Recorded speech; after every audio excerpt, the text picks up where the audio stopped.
6개월 만에 무너진 삶, 반년 만에 알게 된 은퇴의 충격적 진실, 그 누구도 말해주지 않았다. 안녕하세요. 제가 지금부터 드리는 이야기는 은퇴 후 삶에 대해 막연한 기대를 품고 있다가 실제로 은퇴를 하고 나서야 마주한 현실에 깜짝 놀란 제 지인들의 실제 경험담을 토대로 한 에세이입니다. 물론 사람마다 상황도 다르고 가치관도 다를 거예요. 하지만 적어도 저와 제 주변 사람들의 이야기를 듣다 보면 적절한 현실적 대비가 얼마나 중요한지 절실히 느끼실 수 있을 거라 생각합니다. 은퇴 준비를 제대로 하지 못하고 불안과 두려움 속에 살게 되는 사람이 의외로 많아요. 직장에 다닐 땐 그래도 나중에 어떻게 되겠지, 좀 더 저축하면 되겠지라고 막연하게 생각하지만 막상 일을 그만두고 나면 상황이 180도 달라집니다. 가장 두려운 건 시간이 넘쳐나는 동시에 돈은 제한된다는 점이죠. 쌓아둔 예금이 있다고 하더라도 기존보다 줄어든 수입 때문에 하루하루가 쉽지 않다는 걸 그때 가서야 체감하게 됩니다.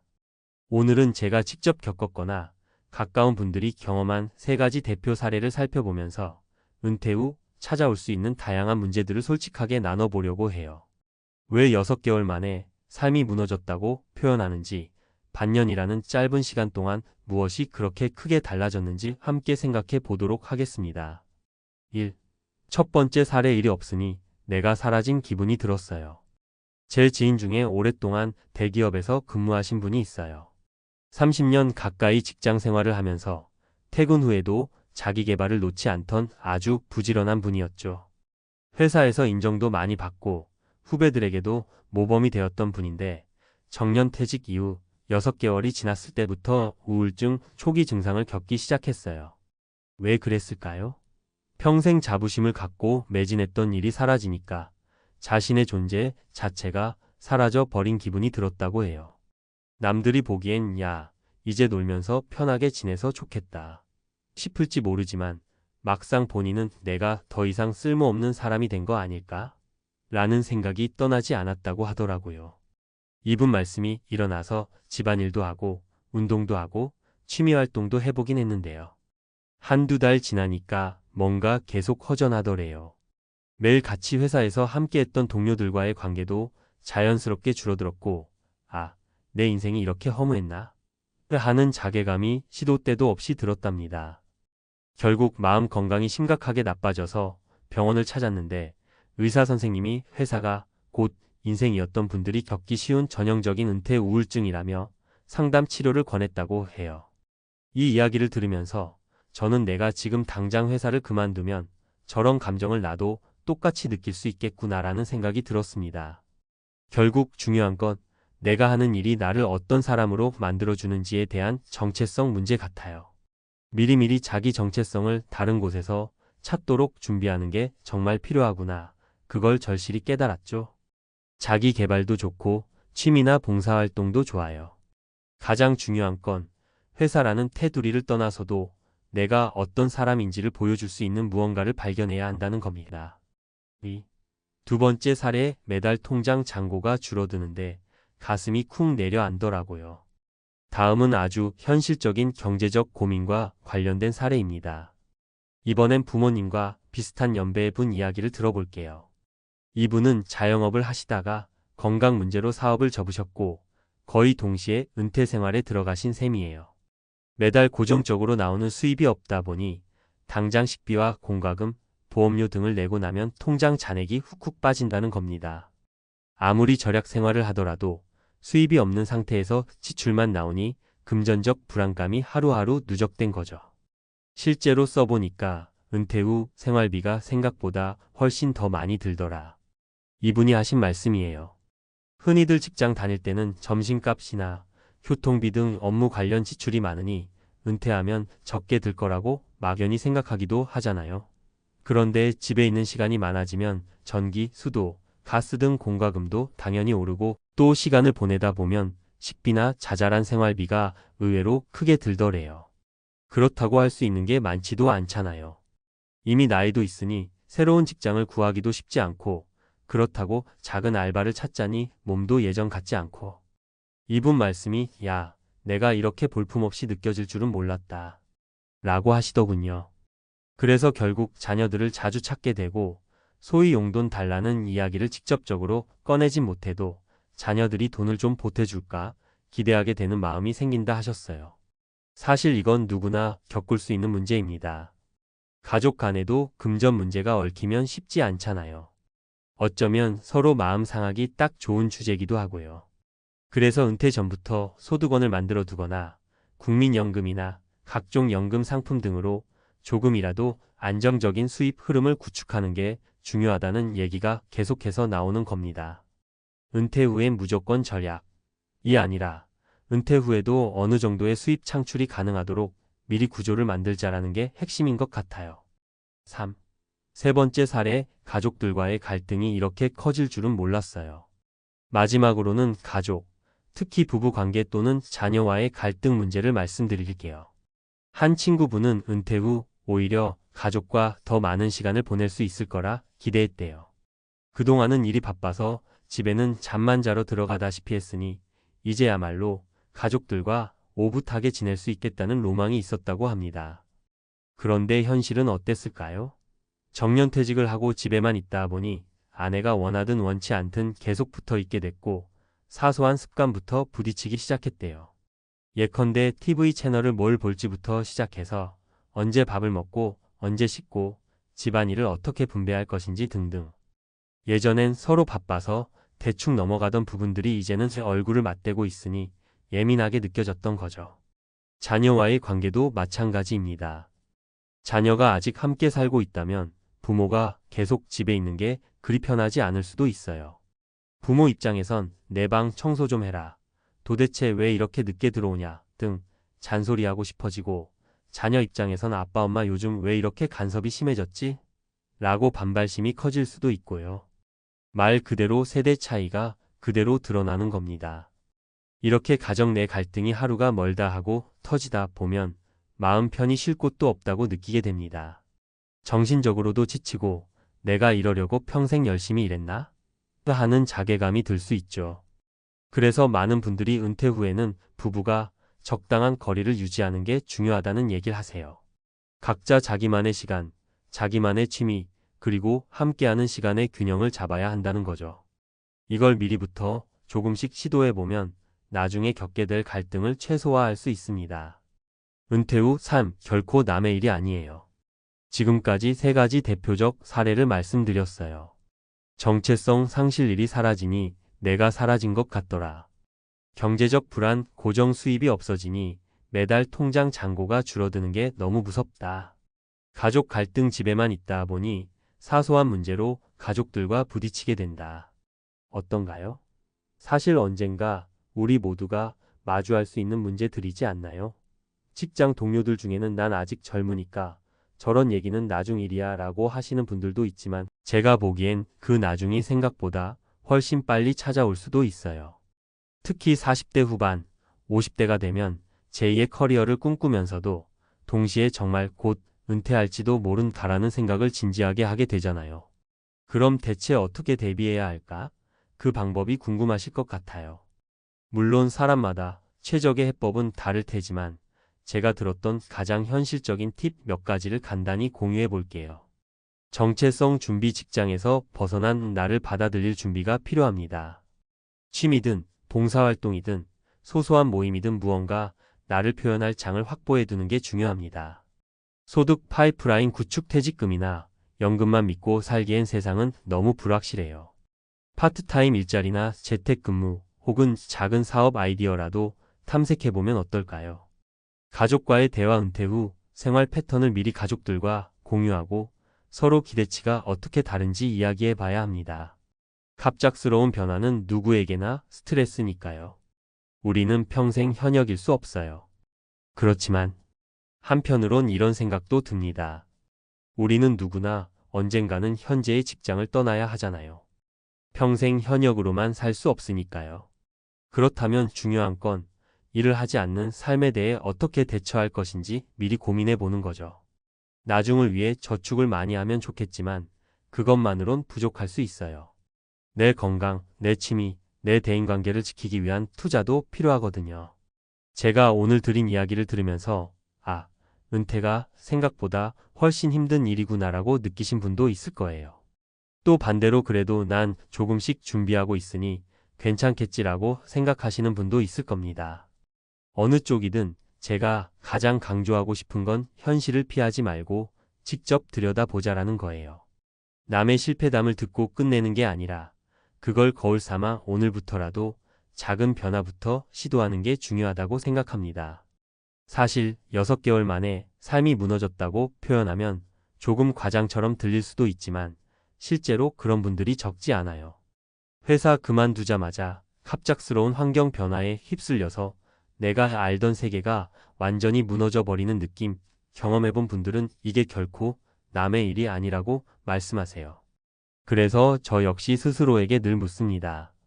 나중에 은퇴했을 때 난 뭘 하면서 시간을 보낼까? 내가 사랑하는 사람들과 어떻게 관계를 이어갈까? 돈이 없으면 어떡하지? 이런 질문들을 미리 던져보고 하나씩 작게나마 대비해 보자는 거죠. 마무리하며 오늘 제가 공유해드린 사례들을 통해 은퇴가 단순히 일을 그만두는 시점이 아니라 인생의 큰 전환점이라는 걸 다시금 느끼셨을 거예요. 그리고 그 전환점을 잘 넘기려면 막연한 기대나 낙관보다는 오히려 현실적인 시나리오를 만들어 두고 구체적인 대비를 해두어야 하죠. 일이 사라지면 나는 무엇으로 나를 설명할까? 고정 수입이 사라지면 우리 가족은 어떻게 생활비를 충당할까? 하루 종일 가족과 붙어 있으면 어떤 문제가 생길 수 있을까? 이런 질문들을 꾸준히 고민하면서 내게 맞는 대안을 미리 설계해 둔다면 6개월 만에 무너지는 삶이 아니라 은퇴 후에도 흔들림 없이 살아가는 삶을 만들어갈 수 있을 겁니다. 그 누구도 말해주지 않는 혹은 미처 알려주지 못했던 현실이라 할지라도 이제는 우리 스스로 준비할 수 있어요. 부디 이야기가 은퇴를 앞둔 분들이나 아직 은퇴 전이라도 미리 준비해두고 싶은 분들께 조금이나마 도움이 되었으면 좋겠습니다. 앞으로 은퇴 시대는 더 빠르게, 더 광범위하게 우리를 찾아올 거예요. 그 변화 속에서도 여러분이 주체적으로 그리고 안정적으로 살아갈 수 있길 진심으로 응원합니다. 감사합니다. 그리고 잊지 마세요. 은퇴 후 삶도 내 인생이고 그 인생을 어떻게 보내느냐는 결국 내 선택과 준비에 달려 있다는 사실을요. 모두에게 나름의 해답이 있길 바라며 오늘 이야기는 여기서 마치겠습니다. 은행원 30년, 은퇴 후엔 폐지 줍는 신세? 현실을 마주하다. 안녕하세요. 혹시 여러분은 은퇴라는 말을 들으면 어떤 기분이 드시나요? 학창 시절엔 한창 꿈꾸던 직업을 갖고 꾸준히 일해서 가족을 부양하고 그렇게 세월이 흐르다 보면 언젠가 정년퇴직이라는 문턱에 닿게 되죠. 하지만 막상 그 시점에 서 보니 생각했던 것과는 전혀 다른 모습의 내 미래가 기다리고 있을지도 모른다는 불안감이 스멀스멀 찾아올 때가 있습니다. 요즘 주변을 보면 꽤 많은 분들이 퇴직 후엔 여행도 좀 다니고 캠핑도 하고 시간적 여유를 누리며 살겠다 하고 꿈꾸시는데요. 문제는 이 모든 게 충분한 경제적 심리적 준비 없이는 쉽지 않다는 데에 있습니다. 어떻게든 되겠지, 적어도 길에 나앉을 일은 없겠지 하며 막연히 낙관하다가 예상치 못한 난관에 부딪히는 분들도 많으니까요. 오늘은 은행원 30년, 은퇴 후엔 폐지 줍는 신세? 현실을 마주하다라는 제목처럼 그간 열심히 일해온 직장에서 물러난 뒤 전혀 다른 삶을 살게 된 분들의 이야기를 나눠보려 해요. 실화를 바탕으로 한 건 아니지만 우리가 흔히 주변에서 볼 수 있고 또 앞으로 충분히 겪을 법한 상황들을 가상의 사례로 엮어봤습니다. 설마 저렇게까지 되겠어? 라는 생각이 드실 수도 있지만 막상 당사자가 되어버리면 그 심리적 타격은 우리 상상 이상이더라고요. 그리고 이 사례들이 단순히 위험해 하고 겁주는 것이 아니라 미리 준비하고 고민할 거리를 주는데 도움이 되길 바랍니다. 1. 30년 차 베테랑 은행원의 딜레마 예상치 못한 조기 퇴직. 먼저 살펴볼 분은 55세에 퇴직한 김종현 가명 씨예요. 김종현 씨는 30년간 시중은행에서 근무했죠. 열심히 성실하게 일했고 회사에서도 능력을 인정받아 승진도 꾸준히 했습니다. 문제는 최근 은행권에 불어닥친 구조조정 바람이었어요. 전통적인 창구 업무가 줄어들고 디지털 비대면 트렌드가 강화되면서 명예퇴직이라는 이름하에 인력을 줄이기 시작한 겁니다. 설마 나까지 짐 싸게 될 줄은 몰랐어요. 경력도 있고 우수사원 상도 몇 번 받았는데 그래도 나이가 많다고 제일 먼저 리스트에 오르더라고요. 김종현 씨는 뜻밖의 상황에 당황했지만 퇴직금과 함께 어느 정도 목돈은 받았습니다. 그래, 이제 조금 쉬면서 해외여행도 다녀오고 또 평생 못 해본 골프나 캠핑을 즐겨봐야지 하고 설레기도 했죠. 하지만 몇 달 뒤부터 공허감과 불안이 밀려오기 시작했어요. 경제활동을 안 하고 쓰기만 하다 보니 예상보다 돈이 빨리 줄어드는 겁니다. 게다가 건강도 예전 같지 않아서 새 일자리를 구하기가 쉽지 않았어요. 결국 그는 생활비를 아끼기 위해 이사까지 해야 했고 퇴직금도 주식에 투자했다가 운이 나쁘게 손실을 보았습니다. 막막해진 그는 식비라도 벌어보자는 생각으로 새벽마다 폐지를 주워서 고물상에 팔기 시작했어요. 가끔 지인들 마주칠까 봐 무서워서 새벽 4시쯤에 나가요. 그래도 1,000원, 2,000원이라도 벌어야 아침에 마음이 좀 놓이거든요. 김종현 씨 사례를 보면 내가 안정적인 직장에 근무하고 있으니 은퇴 후에도 큰 문제는 없을 것이라 안심하기 쉽지만 시대가 바뀌면 언제든 예측 못한 일이 벌어질 수 있습니다. 그리고 퇴직금이라는 목돈이 마냥 넉넉한 자금이 아니라는 사실을 잘 보여주죠. 계획 없이 사용하거나 무턱대고 투자하다가는 금세 바닥을 드러낼 수 있다는 점 꼭 기억해야겠습니다. 20년 차 교사의 시련 돌연 찾아온 건강 문제. 이번엔 초등학교 교사로 20여 년을 재직하고 퇴직한 박민정 가명 씨의 이야기입니다. 교사는 비교적 안정적이고 퇴직 후 연금도 나오는 직업이라 많은 분들이 교사는 그래도 노후가 괜찮겠다 싶으실 거예요. 박민정 씨도 그렇게 믿고 있었습니다. 다만 개인적인 사정 때문에 55세 무렵 조기 퇴직을 선택했는데 그 직후 예상치 못한 병이 찾아왔습니다. 평소 건강은 타고났다고 믿었는데 나이 드니까 여기저기 고장 나는 거 한순간이더라고요. 갑자기 허리가 아파서 병원에 갔더니 디스크가 심해서 수술해야 한다고 했어요. 연금이 나오기 시작하기 전까지는 공백기가 존재했고 수술비와 치료비는 만만치 않았습니다. 게다가 회복 기간이 길어지다 보니 이른바 돈 버는 활동을 전혀 할 수가 없게 된 거예요. 그러는 사이 퇴직금에서 꽤 큰 부분이 치료비로 빠져나갔고 박민정 씨는 결국 아르바이트를 찾기 위해 뛰어야 했습니다. 그런데 몸이 완전히 회복되지 않은 상태에서 할 만한 아르바이트가 많지 않았어요. 결국 간단한 전화 상담 업무를 찾았지만 급여도 적고 근로시간도 길어 부담이 컸죠. 빨리 일어나서 연금이라도 받으면 좀 버틸 수 있을 텐데 몸이 안 따라주니까 무슨 일을 해도 잘 안 되고 내가 진짜 무능력해진 건가 싶어서 자존감이 많이 낮아졌죠. 이 사례는 내가 안정적인 직업을 가지고 있어도 나이가 들어가는 과정에서 건강 문제가 터지면 순식간에 금전적, 심리적 타격이 온다는 걸 보여줍니다. 간단한 예방과 검진, 그리고 부족분을 메울 자금 계획이 없다면 오래 일한 직업이나 연금이 있다 한들 결코 안심할 수 없다는 거죠. 3. 중소기업 생산직 근로자의 현실 가족과의 갈등. 세 번째로 소개할 분은 중소기업 생산 라인에서 25년간 일해온 최기영 가명 씨입니다. 노동 강도가 높은 공장에서 수십 년을 보내면서 은퇴 후엔 드디어 쉬겠구나. 여행도 다니고 손주들이랑 놀 수도 있겠지 하는 희망이 있었어요.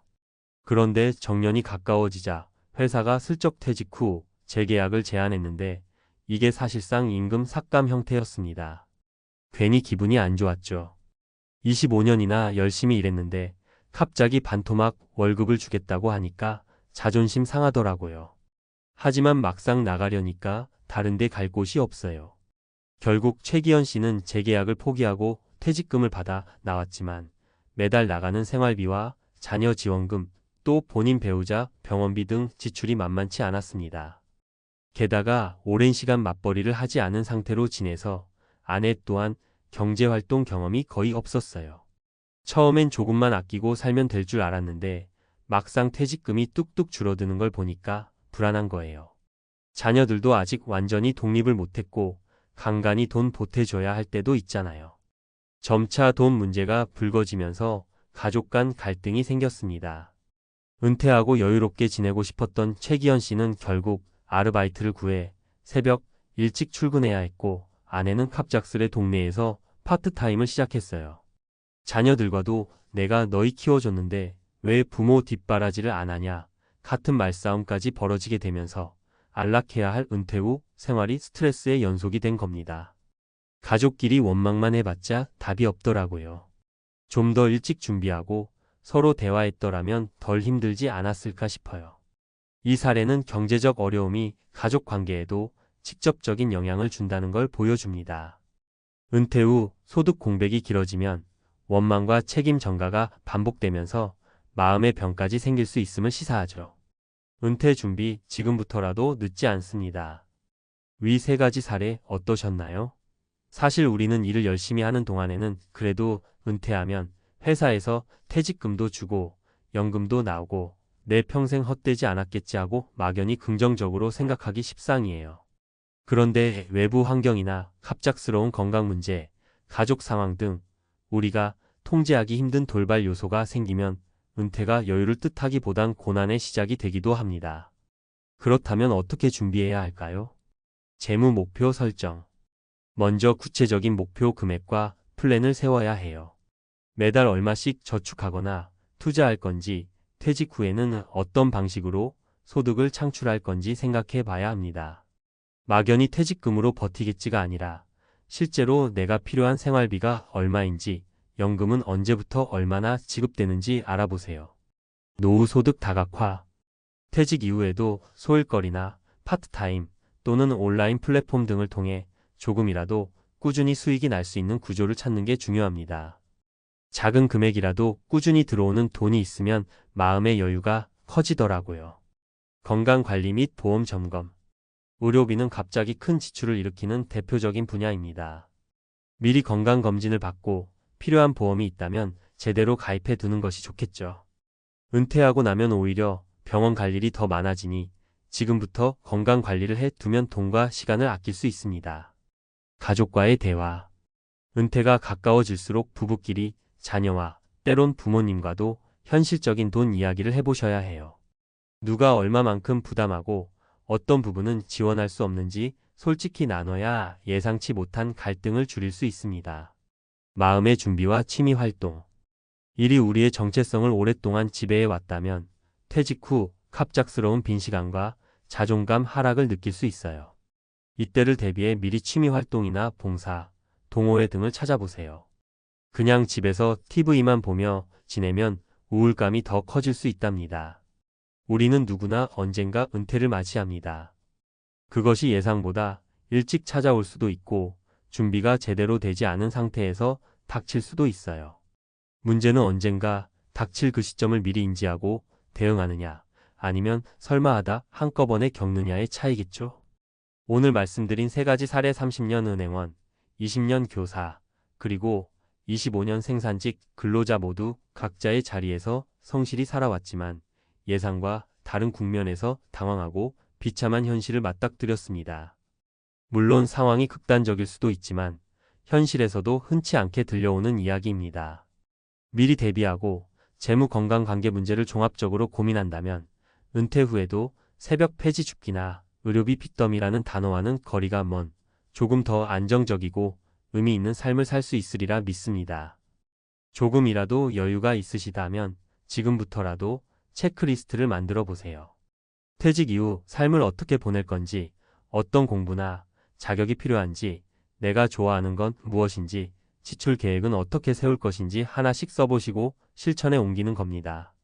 마음먹은 만큼 인생이 바뀐다라는 말, 뻔해 보이지만 가슴에 새겨두면 좋을 것 같아요. 늘 먼 미래처럼 느껴지는 은퇴도 결국 오늘의 선택과 행동이 쌓여서 만들어지는 내 인생의 연장선에 있으니까요. 긴 글 읽어주셔서 감사합니다. 부디 글이 은퇴를 준비하시거나 이미 은퇴하신 분들께 조금이나마 도움이 되었으면 좋겠네요. 언제나 그렇듯 삶에는 정답이 없습니다. 하지만 미리 나만의 답을 만들어두면 예상치 못한 풍랑이 몰아쳐도 흔들림을 덜 수 있을 거예요. 은퇴 후의 삶이 더 이상 막막한 길이 아니라 좀 더 단단해지고 풍요로워지는 또 하나의 새로운 시작이 되기를 바라며 글을 마칩니다. 은퇴 후 삶을 준비하는 과정은 누구에게나 어려운 일입니다. 특히 안정된 직장 생활을 떠나서 새로운 방식으로 생계를 꾸려야 하는 상황에서는 그 불안감이 더 커집니다. 배당금으로 먹고 살기라는 꿈을 꾸는 사람들도 많지만 그 꿈이 현실로 이루어지기 위한 준비가 부족하다면 은퇴 후 경제적 고통을 겪게 될 가능성은 생각보다 큽니다. 실제로 배당금을 통한 생활은 아무리 잘 계산해도 예기치 못한 상황에서 자산이 고갈될 위험이 존재합니다. 이런 불안정한 상황에서 은퇴 후의 삶을 지탱할 수 있는 올바른 준비가 무엇인지 그 현실을 함께 들여다보려 합니다. 배당금으로 먹고 살기? 은퇴 후 찢어지지 않으려면 반드시 알아야 할 현실. 은퇴는 누구에게나 일종의 마지막 챕터 같습니다. 직장 생활을 끝내고 이제 여유롭게 쉬면서 원하는 것들을 하며 살아갈 수 있다는 꿈을 품는 게 자연스러운 일이죠. 그런데 이 꿈을 이루기 위해 가장 많이 언급되는 방법 중 하나가 바로 배당금으로 먹고 살기입니다. 사람들은 자산을 충분히 쌓고 이 자산에서 나오는 배당금을 받아 은퇴 후에도 문제없이 생활할 수 있을 것이라고 믿곤 합니다. 하지만 실제로 은퇴 후 배당금만으로 생활하려는 계획이 제대로 작동하지 않으면 예상치 못한 경제적 충격을 맞을 수 있습니다.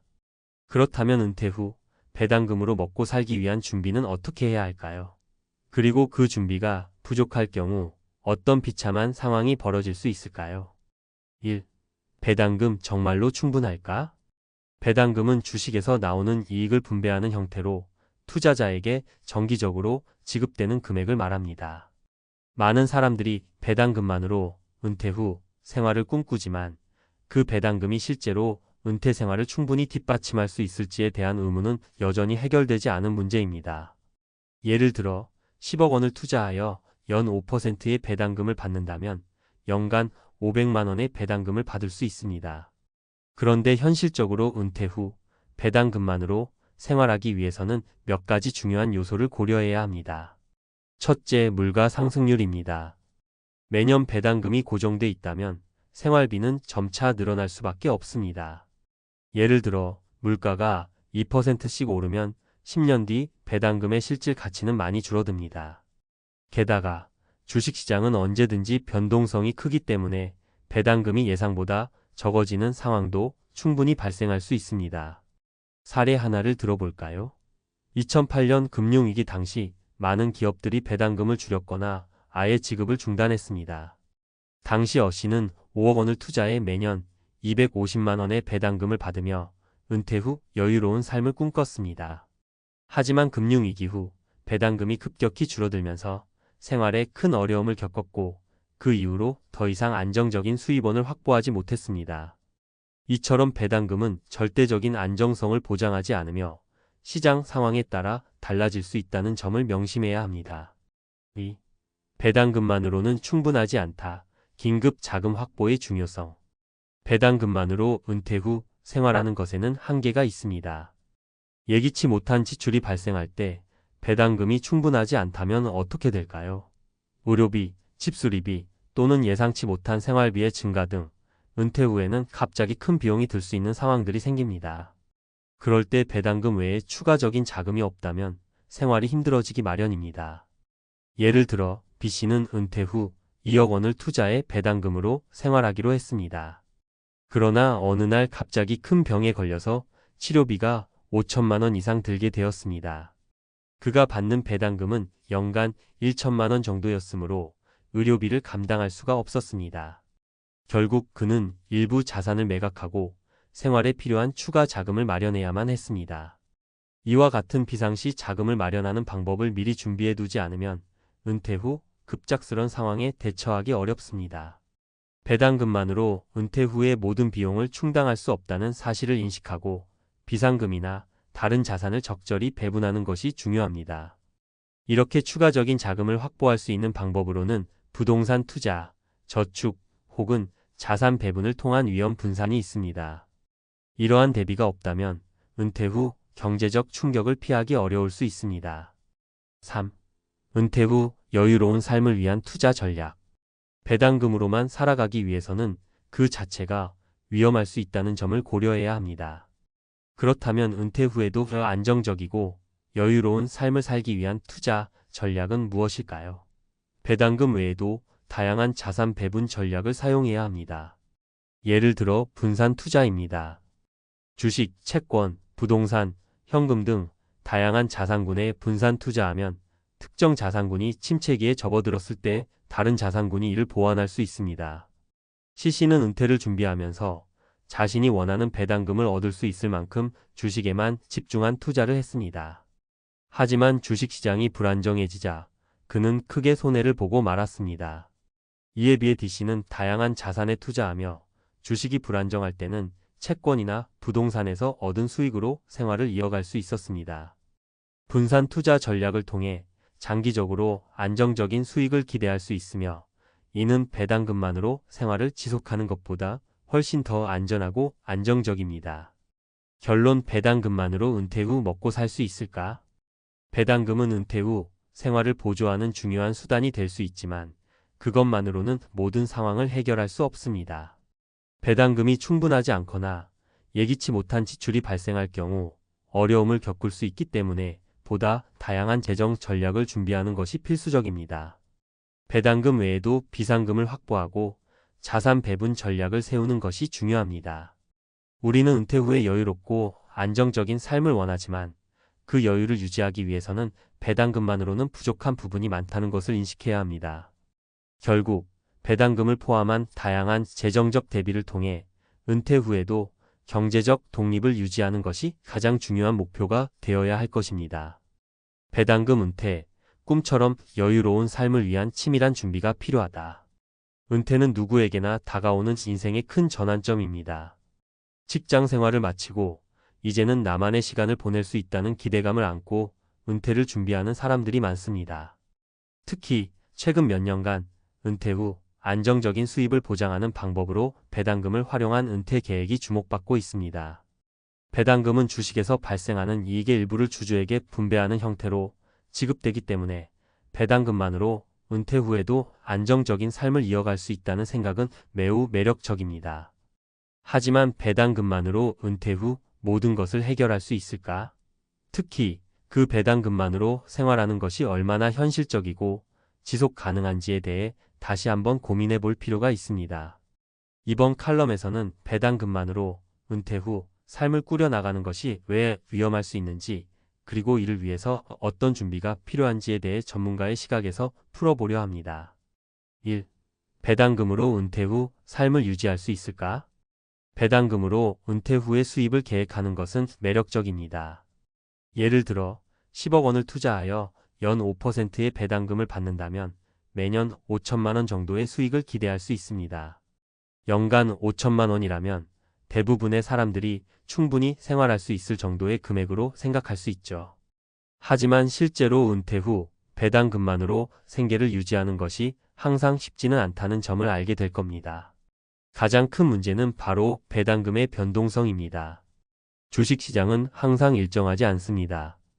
어떤 해에는 기업들이 예상보다 좋은 실적을 내어 배당금이 상승할 수도 있지만 다른 해에는 경기가 침체되어 기업들이 배당금을 줄이거나 아예 지급하지 않는 상황이 발생할 수 있습니다. 실제로 2008년 금융위기 때 많은 기업들이 배당금을 삭감하거나 지급을 중단한 사례가 있습니다. 이런 상황이 반복된다면 은퇴 후에 안정적인 생활을 유지하기 어려울 수 있습니다. 2. 배당금만으로는 부족하다. 다양한 자산 분산의 중요성. 배당금으로 은퇴 후 생활을 이어가려면 단기적인 변동성에 대비할 수 있는 전략이 필요합니다.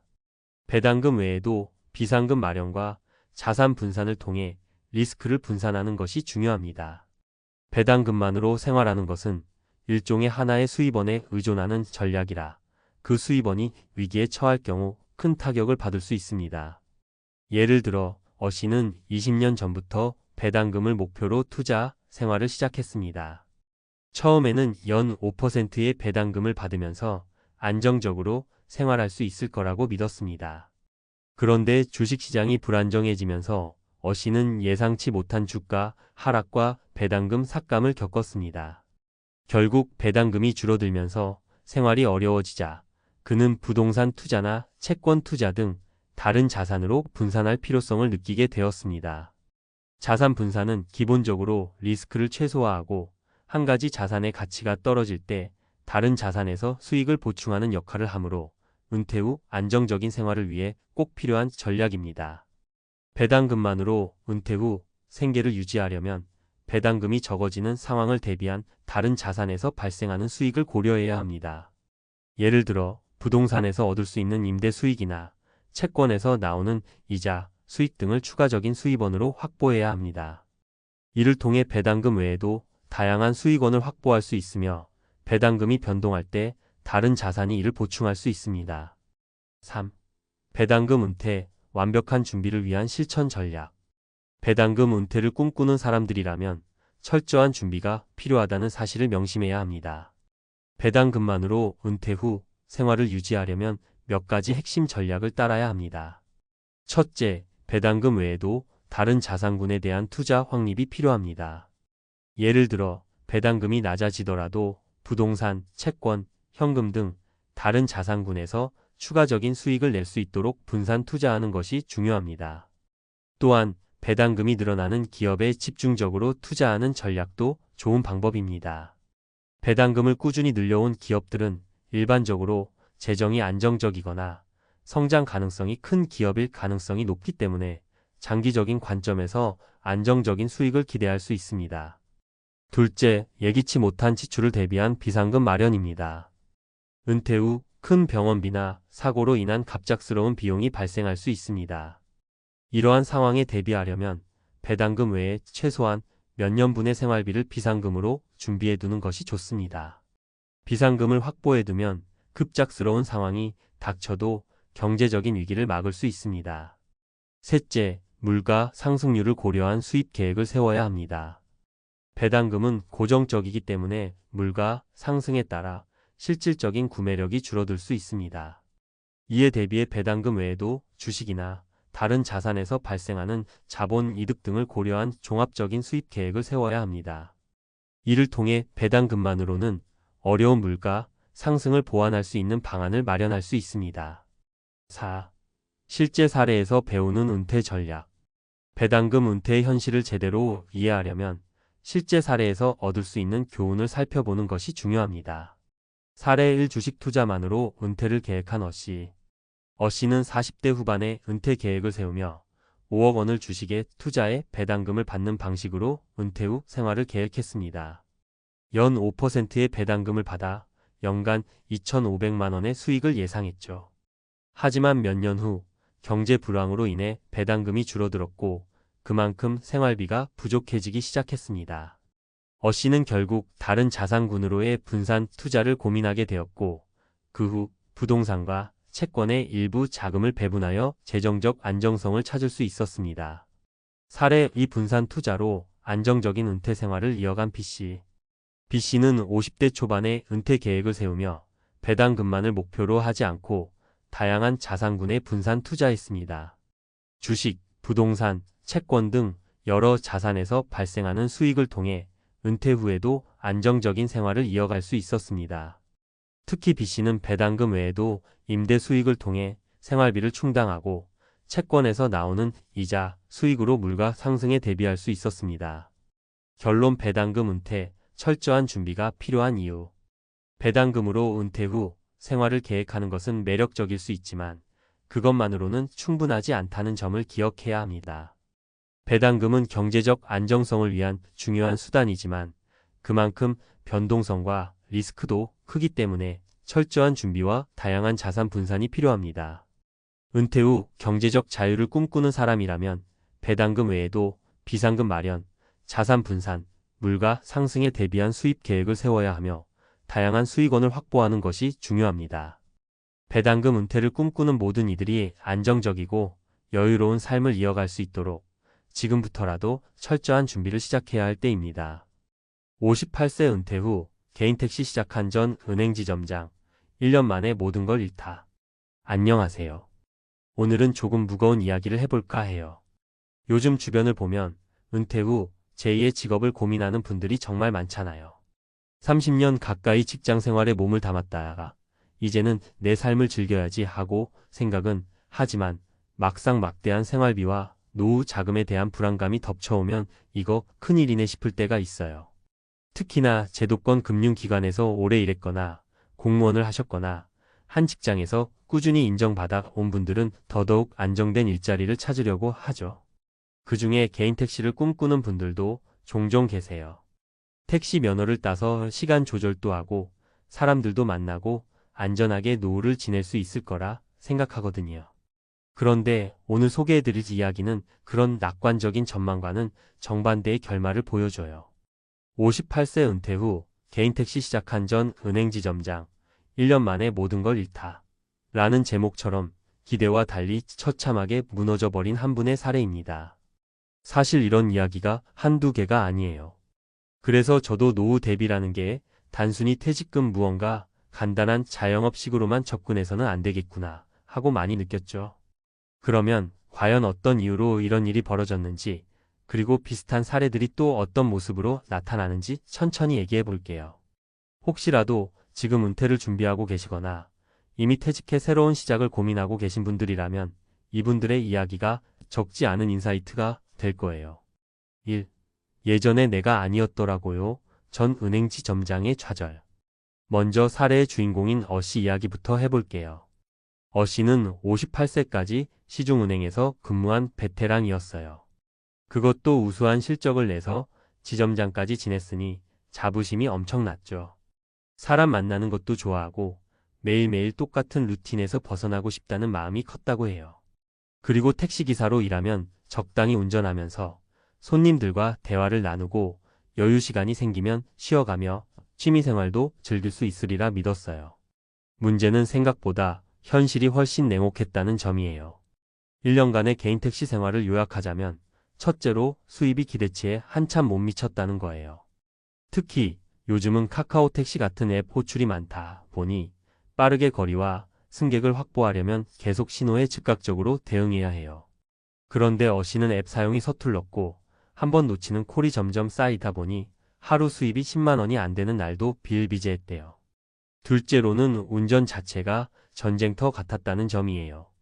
출퇴근 시간대에 도로는 막히고 피곤함은 배가 되고 짜증 섞인 손님들도 있었죠. 손님 서비스가 중요한 직업이긴 하지만 상상했던 것보다 훨씬 감정 노동이 심하다고 하더라고요. 셋째로 관리 비용이 장난 아니었대요. 차량 유지비, 보험료, 세금, 톨비 등등. 게다가 코로나 시국까지 겹쳤을 때는 정말 답이 없었다고 해요. 결국 연금이 나올 때까지 어떻게든 버티겠다고 시작했던 개인 택시 사업이 1년 만에 어씨를 극심한 스트레스로 몰아넣고 말았어요. 우울증까지 겹치면서 치료비에 가족들에게 미안하다는 마음까지 커져서 잃은 게 돈만이 아닌 상황이 돼버린 거죠. 예전에 내가 아니더라고요 라는 말이 은퇴라는 큰 전환점 이후 우리가 맞이할 수 있는 현실을 적나라하게 보여주는 한마디가 아닐까 싶어요. 2. 꾸준히 벌 줄 알았는데 작은 분식집 개업 후 망한 B씨의 후회. 다음은 개인 택시 이야기는 아니지만 비슷한 맥락의 은퇴 후 자영업 실패 사례입니다. B씨 60세는 직장 은퇴 후 소규모 분식집을 열었어요. 아무래도 떡볶이, 순대, 튀김 등 누구나 좋아하고 재료비도 적게 들고 배달 주문도 가능하니 틈새 시장 공략이 되겠지? 라고 생각한 거죠. 식당에서 일해본 경험이 전혀 없었는데도 은퇴 자금 거의 전부를 투자해서 인테리어부터 온갖 장비를 다 갖추고 시작했대요. 처음엔 가까운 지인이 많이 찾아주고 그 덕에 해볼 만하네 싶었대요. 그런데 소문이 나서 손님이 몰리는 것도 잠시 경기 침체와 코로나, 여파 등 악재가 겹치면서 인건비 대비 수입이 형편없어졌죠. 하루 종일 전 부치고 튀김 만들고 저녁에는 배달 대행을 부르면서 정신없이 뛰어다녔는데 결국 월세조차 간신히 내는 처지가 됐어요.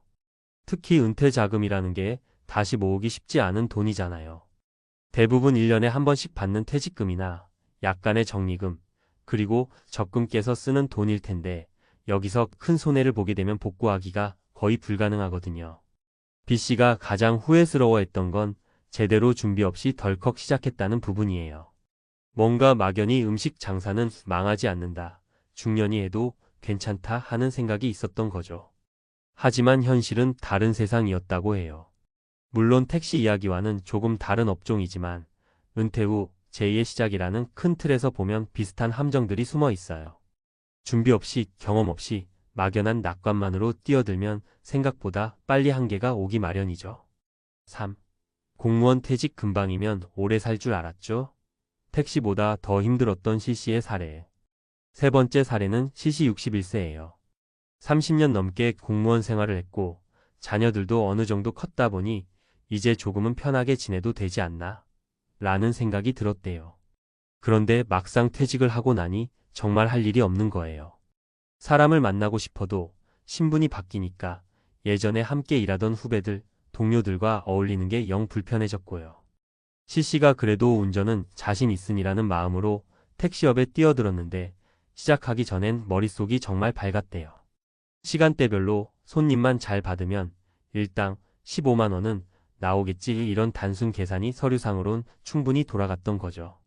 하지만 직접 해보니 새벽 운전의 위험과 피곤함, 차량 유지비와 각종 세금 문제, 요즘 젊은 승객들의 카카오 콜 선호, 그리고 이걸 순식간에 잡아내지 못하면 손님을 놓침, 코로나 및 경기 침체로 인한 수요 감소, 이 모든 게 한꺼번에 CC를 덮치기 시작했어요. 공무원 퇴직금 몇 억 있으면 안전하겠지 싶었는데 그 돈도 의료비나 가게 생활비로 조금씩 나가다 보니 금세 바닥이 보이더래요. CC가 한 말이 참 인상 깊었는데요. 공무원 연금? 받고 있죠. 그런데 우리가 100세 시대잖아요. 앞으로 최소 30년은 더 살아야 하는데 내 생활비에 아내 생활비, 병원비, 손자까지 생각하면 이 돈으로는 어림도 없어요. 요즘 점점 늘어난다는 은퇴 후 가난이라는 게 딱 이런 모습인가 싶어서 저도 마음이 복잡했죠. 은퇴 후 삶의 무게 그럼 어떻게 해야 할까? 사실 은퇴라는 건 누구에게나 찾아오는 커다란 인생 전환점이에요. 이제 좀 쉬면서 살 수 있겠지라는 기대감도 생기고 한편으론 내가 세상에서 필요 없는 사람이 되는 건 아닐까 하는 불안감도 같이 밀려오죠. 무엇보다도 경제적 기반이 확실하지 않으면 어떤 계획도 물거품이 되기 십상입니다. 그렇다면 어떻게 해야 우리는 어시처럼 1년 만에 모든 걸 잃는 상황을 피할 수 있을까요? 제가 생각하는 핵심 포인트는 다음과 같아요. 철저한 시장 조사. 어떤 분야든 막연히 괜찮을 것 같아서 시작하는 건 매우 위험해요. 특히 개인 택시나 자영업은 수익 구조가 생각보다 복잡해요. 경쟁자는 더 늘어나고 소비 패턴은 계속 바뀌고요. 최소한 36개월 이상 타 업계 관계자나 실제 종사자와 대화를 나누고 운영 수익을 가상 시뮬레이션해보고 나서 결정하셔야 해요. 현재 트렌드를 파악. 개인 택시라고 해도 그냥 차 몰고 서 있으면 손님이 오지 않아요. 앱 호출, SNS 홍보, 다양한 고객 서비스 방법 등 현 시대의 흐름을 어느 정도는 따라가야 해요. 나이 들었다고 뒤처질 수밖에 없는 건 아니지만 적극적으로 배워서 적응하려는 노력이 필수죠. 자금 관리 계획의 수립. 퇴직금 전부를 사업에 쏟아붓는 건 진짜 위험합니다. 최소한 6개월에서 1년 이상은 투자금 생활비 예비 비응급 상황 대비를 분리해 두어야 해요. 노후 자금이 하루아침에 반 토막 나는 것만큼 위험한 일이 어디 있겠어요. 건강과 멘탈 관리. 육체 노동이나 감정 노동이 더 이상 불가능할 수도 있어요. 그러니 은퇴 후 새로운 일을 시작할 때 체력과 정신적 안정이 받쳐주는지도 꼭 점검하셔야 합니다. 단순히 젊을 때처럼 하면 되겠지 하면 큰 코 다치기 쉬워요. 하고 싶은 일과 현실적인 수입의 균형. 좋아하는 일이라고 해서 반드시 생계가 보장되는 건 아니고 돈이 된다고 해서 재미없는 일을 무작정 오래 하기도 힘들어요. 둘 다 어느 정도 균형 잡힌 옵션을 찾거나 아니면 취미와 일은 확실히 분리하는 방안도 고려해 보세요. 예를 들어 택시를 운전하기로 마음먹었다면 실제로 밤낮 없이 해도 수입이 얼마나 가능한지, 내 체력이 어느 정도까지 버틸 수 있는지, 휴일은 어떻게 보장받을 수 있는지 등을 미리 따져보는 게 좋아요. 마무리하며 58세든 60세든 우리가 은퇴라는 단어를 입에 올리는 순간 사실 그동안 당연하다고 생각했던 여러 가지 혜택과 지위, 소득 구조가 근본적으로 변하게 돼요. 그리고 그 변화를 얼마나 빠르게 정확하게 파악하느냐가 은퇴 후의 행복을 좌우하죠. 우리 주인공 어씨가 말씀하셨던 이제 예전에 내가 아니더라라는 말처럼 은퇴 이후에는 나라는 사람의 가치와 역량이 완전히 새 판에서 평가받게 돼요. 그리고 그 과정에서 무너질 수도 반대로 더 발전할 수도 있죠. 그래서 준비가 정말 중요합니다. 물론 모두가 같은 길을 걸을 필요도 없어요. 개인 택시가 잘 맞아서 택시 운전을 계속하며 즐거운 노후를 보내는 분들도 분명 있습니다. 하지만 그 이면에는 상당한 준비와 노력이 뒤따른다는 걸 꼭 기억하셨으면 해요. 막연히 택시니까 누구나 할 수 있어라는 생각으로 뛰어드는 순간 어시처럼 정신적, 육체적으로 큰 타격을 받을 수도 있으니까요. 정리하자면 58세 은퇴 후 개인 택시 시작한 전 은행 지점장 1년 만에 모든 걸 잃다. 라는 사례는 비단 개인 택시에 국한된 이야기가 아니에요. 은퇴 이후 삶을 준비할 때의 경각심을 우리에게 알려주는 대표적 사례라고 생각해요. 나 자신이 좋아하는 것, 잘할 수 있는 것, 시대의 흐름에 맞는 것, 그리고 무엇보다 건강과 자금 관리가 받쳐줘야 성공적인 제2의 인생을 펼칠 수 있죠. 혹시 지금 은퇴를 준비하거나 이미 퇴직해 새 인생을 시작하려 고민 중이시라면 위 사례들을 꼭 참고해 보세요. 그리고 그동안 쌓아온 사회생활 경험을 제가공해서 자신만의 경쟁력을 갖추는 방법도 적극적으로 찾아보시는 걸 권해드려요. 아무쪼록 은퇴 후의 삶이 우리가 기대하는 대로 좋은 방향으로 흐르길 진심으로 바랄 뿐입니다. 오늘 이야기가 조금 무거웠을 수도 있는데 그만큼 현실적이기도 합니다. 하지만 무조건 두려워할 필요는 없어요. 미리 알고 준비하면 위험을 최소화하고 기회를 극대화할 수 있으니까요. 모두가 행복한 은퇴 생활을 만들어갈 수 있길 기원하며 여기서 마무리할게요. 감사합니다.